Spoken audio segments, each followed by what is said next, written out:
Sejam muito bem-vindos a mais um episódio da Política Interessa, o episódio 108, onde vamos abordar toda esta questão dos 50 mil marroquinos que entraram em Ceuta. Temos aqui alguns tópicos para explorar, porque isto é uma questão que não pode ser olhada apenas para o que realmente aconteceu e os dados que nós temos, mas vamos tentar analisar isto um bocadinho de uma forma mais macro, sabendo sempre que é difícil chegarmos a uma verdade e a uma razão que possivelmente nunca iremos descobrir. Temos várias pessoas que acham que isto foi a mando de Israel e dos Estados Unidos para provocar instabilidade em Espanha. Temos pessoas que acham que foi o próprio Pedro Sánchez que planeou isto com Marrocos, esta entrada de 50 mil imigrantes. Ou seja, não é essa a minha função aqui com vocês, é tentar perceber realmente o que é que aconteceu e as repercussões que isto tem numa União Europeia. Começando, o que aconteceu em Ceuta, um pequeno contexto. Tivemos a entrada massiva e irregular de cerca de 50, 60 mil imigrantes. É drástico. E temos que usar mesmo a palavra invasão, porque chegaram a nado sem nenhum tipo de regulamentação. E é um colapso de uma fronteira e da capacidade de acolhimento de um Estado soberano, como Espanha. E por isso é que temos de tratar isto como uma invasão, não é ser extremista, não é ser xenófobo, não é ser racista, não. Estamos a falar de uma invasão porque houve um colapso da fronteira, que é um dos meios de garantir a soberania de um país e, obviamente, que a capacidade de acolhimento, que vamos falar mais para a frente. Neste episódio, fica, obviamente, comprometida porque ninguém está preparado para receber 50 mil imigrantes a nada. Vi alguns comentários, estou aqui a olhar para o meu computador, tenho aqui alguns tópicos para cumprir. Ceuta é uma fronteira europeia, está perto geograficamente da África, mas é Espanha. E eu tive alguns comentários no meu vídeo que disseram que não sabes onde é que é Ceuta, sei. E sei que é importante percebermos que isto é uma fronteira externa da União Europeia, faz parte do espaço Schengen e é uma responsabilidade coletiva dos Estados europeus proteger este espaço, esta cidade, os habitantes de Ceuta. Não é porque eles estão ali longe e não estão diretamente colados à União Europeia que não temos de salvar os direitos dos mesmos. É o primeiro ponto. Não podemos desprezar por ser colado à África e é fácil chegar lá a nada. Não. É Espanha e tornarmos este tema permissivo e tornarmos isto quase irrelevante por ser em Ceuta pode ser perigoso e facilmente se alastra. Os motivos disto podem ser vários. Nós antes tínhamos guerras por cavalos e eram guerras de arco e flecha, ou seja, tudo mais medieval.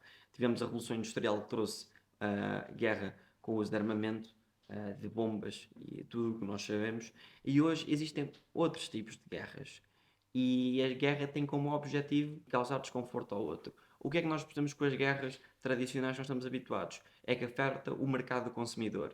E este tipo de guerra, a guerra do destabilizar desta maneira, porque entrarem 50 mil pessoas no teu país de repente causa instabilidade interna, é sempre preocupante. Ou seja, temos que deixar de olhar para isto como 50 mil imigrantes entraram, mas como uma possível jogada de geopolítica de alguém que quer incomodar a Espanha, alguém que quer colocar os Estados europeus e a União Europeia alerta. Pedro Sánchez, porque eu sou bastante crítico do mesmo, e acredito que seja um bocadinho pela crítica que eu fiz ao Pedro Sanches, que o meu vídeo acabou por ser restringido durante algumas horas, que teve uma resposta tardia à crise.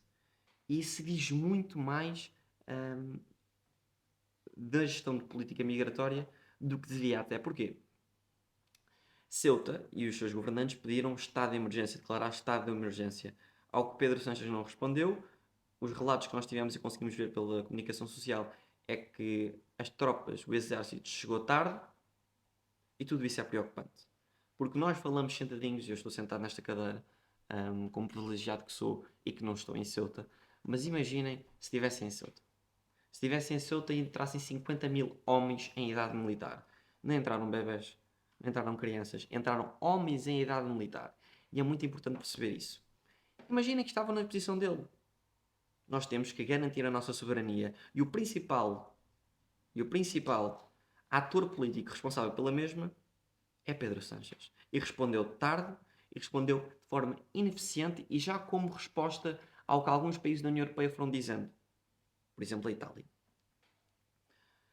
Pedro Sánchez, que coloca-nos esta desconfiança quando se fala de imigrantes, Porque se isto acontecesse em Itália ou noutro país, na Polónia, nós poderíamos mesmo dizer que foi uma invasão e que o país invadido não teve nada a ver. Mas Pedro Sánchez tem uma relação com a imigração no mínimo preocupante. E é preocupante porque, e vamos explorar isto mais à frente, acaba por sustentar a sua máquina recorrendo a pessoas. E instrumentaliza para se perpetuar no poder. É isto que acontece. Nós temos de tirar da cabeça que Pedro Sánchez acolhe imigrantes porque é um humanista e porque adora proporcionar melhores oportunidades de vida a pessoas. Temos que tirar isso da cabeça. Pedro Sánchez tem esta política de imigração porque o seu modelo socialista e a economia de Espanha só é sustentável com esta utilização de milhões e milhões de estrangeiros no país. Estamos a falar de 10 milhões de estrangeiros que residem em Espanha, de forma legal. É Portugal.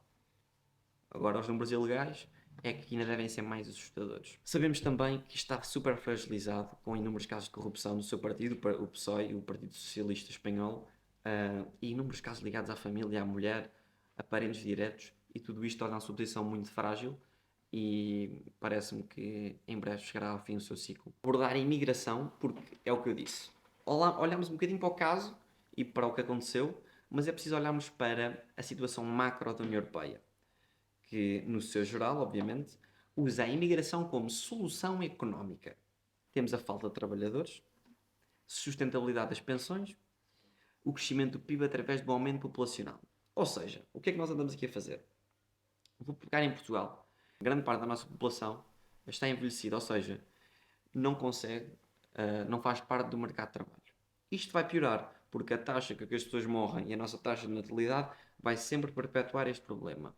Ou seja, nós, para sermos minimamente competitivos no preço, seja no turismo, ao têxtil, nos serviços em que oferecemos, e só somos competitivos pelo preço. E o que consegue baixar o preço é a mão de obra, porque quanto mais pessoas tivermos, menos temos de pagar. E nós somos competitivos por isso mesmo. E por isso é que não dá jeito nenhum não deixar entrar imigrantes. Porque nós podemos falar isto e eu descobri aqui a pólvora. Não. Os nossos políticos sabem disso. Mas é muito mais fácil abrir as portas e fazer com que a economia continue a rolar, do que dizer às pessoas, meus amigos, temos que mudar o jogo. A sustentabilidade das pensões e da segurança social em Portugal é um bom exemplo disso. Nós precisamos de imigrantes para pagar as reformas das pessoas mais velhas. Se o nosso coeficiente entre os reformados e os trabalhadores vai ficando cada vez mais curto, ou seja, vamos ficar cada vez com mais reformados e menos trabalhadores, quem é que vai pagar a minha reforma? Ou as pessoas de 40 anos? Quem é que vai pagar essas reformas? São os imigrantes que vêm em Barda e que trabalham e descontam para a segurança social e continuam a manter este modelo vivo. Porque isto é muito mais fácil do que alterar o modelo. Porque há outro tipo de modelo. Há outro tipo de descontos. A Suíça faz isto de forma diferente. Na Suíça é recomendável que... Eu vou dar este exemplo porque é brilhante. Nós continuamos a mandar vir imigrantes para sustentar uma máquina. E temos muitos comentadores que vão para a televisão dizer que nós precisamos dos imigrantes para conseguir pagar as reformas e a segurança social continuar a ser sustentável. Na Suíça, quando começamos a ganhar dinheiro, quando começamos a retirar os primeiros salários, é-nos dito, é-nos perguntado quanto é que queres ter quando reformares por mês. E eles pegam no teu salário e dizem assim: a nossa recomendação é que pegues neste salário e tires esta parte para outra conta e não o uses. Quando chegares a esta altura, vais ter esse valor lá guardado e vai ser equivalente a este valor por mês, que é o valor que tu disseste. Damos liberdade às pessoas de escolher. Mas há outros modelos, lembrei-me da Suíça agora de repente porque li há pouco sobre isto. Então, o que acontece, e a nossa base da imigração é, mandamos vir pessoas, não temos capacidade para as acolher, usamos a falácia do humanismo e da crise humanitária para as receber, mas na verdade tratamos-las mal. Martim, mas as pessoas estão cá mais felizes aqui, têm mais condições aqui do que nos países dele. É certo, mas não é correto. É certo, mas não é correto. Qual é que é a diferença? A diferença é que, obviamente, temos melhores condições aqui, mas não estamos a dar as mesmas condições que damos aos portugueses. E se é para acolher, temos que acolher bem. Nem que sejam menos, para dar as mesmas oportunidades. Portanto, a falácia, isso é uma falácia e para mim não existe essa conversa da crise humanitária. Não existe, não pode ser uma desculpa e tem sido usado como uma desculpa para termos mão de obra barata, para explorarmos imigrantes e porque depois tudo isto vai entrar naquela corrente e ter impacto nos salários, na habitação e nos serviços públicos, que se vão degradando aos poucos. Eu vejo muitas pessoas a dizer, e que este meu discurso é um discurso contra a imigração e contra as pessoas. Não. Eu acho é que políticos como o Pedro Sánchez usam os imigrantes para nos atirar areia para a cara. O único objetivo de Pedro Sánchez é perpetuar-se no poder e para se perpetuar no poder tem que manter a sua máquina económica a trabalhar e para isso usa os imigrantes. Não como pessoas, mas como número. Tão simples quanto isto. E acontece em Portugal e em grande parte da Europa. E à medida que isto acontece e que estes políticos vão colocando aqui pessoas que não têm a nossa cultura, que não respeitam a nossa religião, a nossa identidade cultural vai-se perdendo. E vamos sendo cada vez menos. Porque existem muitas pessoas que descredibilizam isto e acham que a identidade cultural não é um tópico. Mas não percebem que se fizerem uma pequena pesquisa e contas super simples com o ChatGPT, daqui a 20 anos os europeus serão uma minoria. Porque nós precisamos de condições que os nossos imigrantes não precisam para se reproduzirem em barda. Isso vai fazer diferença. Vamos perder os nossos costumes. E eu não sei como é que conseguimos normalizar isto e descredibilizar. É duro dizer isto, mas o objetivo é esse. O objetivo é esse. E temos que parar de achar que isto é uma conspiração racial, porque não é. Porque é a estatística.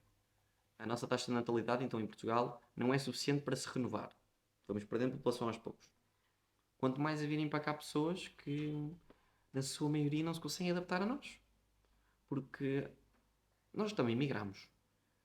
Para a França, para a Suíça, para o Luxemburgo. A diferença é que a imigração tem que estar aliada a um respeito pelo outro. E estamos a entrar em números tão graves que esse respeito já não tem que existir. E as pessoas conseguem viver em sítios, no Martim por exemplo, em que parece que estão no Nepal ou no Bangladesh, onde os costumes de Portugal não são respeitados. E porque nós somos um povo, o povo europeu respeita muito o outro, a religião do outro. E eu ouvi uma frase, até foi o meu pai comentou comigo, os povos são todos iguais se tirarmos a religião. E a questão é que a nossa religião e a nossa maneira de abordar a vida, ao povo europeu, respeita muito o outro. E respeita o outro quando vai a outros países. A questão com este tipo de pessoas é que acaba por não acontecer isto. E depois temos atentados, como aconteceu a semana passada em Bruxelas, de coisas que para nós são normais, que são as marchas LGBT, que a população europeia tem uma capacidade de receber todo o tipo de pessoas, e pior ou melhor, e concordando ou não, respeitá-las. E este tipo de pessoa, que tem uma religião diferente da nossa e uma maneira de olhar para o mundo diferente da nossa, não as respeita. E nós temos de as acolher e achar que é normal isto. E depois entra, e até posso pegar aqui, aquela falácia de a nossa esquerda fala sempre na imigração, mas é a mesma esquerda que defende os movimentos LGBT e o feminismo. Mas quem perde mais quem perde mais com esta massificação da imigração é a esquerda, as causas que a esquerda defende. A liberdade de género, da identidade de género, esta causa LGBT, o feminismo, porque em grande parte, e nós sabemos disso, os animais são mais respeitados nestes países do que a mulher. Não é grave dizer isto, não é mentira dizê-lo. Então temos de ter cuidado. Porque é que os europeus deixaram de ter os filhos? Porque é que isto aconteceu? Porque deixaram de ter condições. A habitação é inacessível, temos instabilidade profissional, carga fiscal e custo de vida, não temos capacidade de constituir família, falta de políticas sérias de natalidade e uma imigração usada para resolver as causas. Porque este modelo não resolve nada. Este modelo foi feito para satisfazer as pessoas a curto prazo e nos enganar. Este modelo foi feito para conseguir votos, não para prosperar. O socialismo não é feito para as pessoas terem mais dinheiro. Não é. O socialismo hoje é usado para colocar as pessoas umas contra as outras e satisfazer com pensões, com aumento salarial, com aumento de subsídios, o maior tipo de pessoa possível. O socialismo torna as pessoas dependentes do Estado para ganhar votos. É simples. Isto depois vai ter impacto na habitação, porque não existem políticas para a habitação. Existem políticas para deixar o eleitor feliz a curto prazo. e ganhar as próximas eleições. Fiz aqui um corte porque estava a ficar com a câmara quente. O que eu queria dizer, e que é a base deste programa, e eu vou acabar por aqui, é que temos que olhar para este tipo de fenómenos de uma forma global e a reflexão máxima é que não podemos deixar que os nossos políticos instrumentalizem a imigração para sustentar um modelo que está na base, na manipulação e tornar refém o cidadão. Que é um modelo que Pedro Sánchez usa e é um modelo que é usado em Portugal. Vamos esperar o desenrolar de toda esta situação, que será interessante. Certamente vão existir inúmeras teorias de quem é que colocou estes 50 mil imigrantes. Eu não entro por aí porque não tenho competência técnica nem interpretativa para o fazer. A mim cabe-me a mim analisar, e como já o fiz, que esta questão dos imigrantes, porque é que os políticos os usam e porque é que a comunicação social tem dificuldade em dizer as coisas como são, porque usam a bandeira da crise humanitária para deixar que este tema seja muito delicado, quando na verdade, e volto a referir, aquilo que o Pedro Sánchez faz não é proteger os imigrantes, é instrumentalizá-los. É esta a mensagem final do meu episódio. Obrigado por estarem desse lado. Vou deixar na descrição o link para o meu espetáculo ao vivo dia 10 de outubro. É sempre um prazer. Para a semana voltamos a encontrar.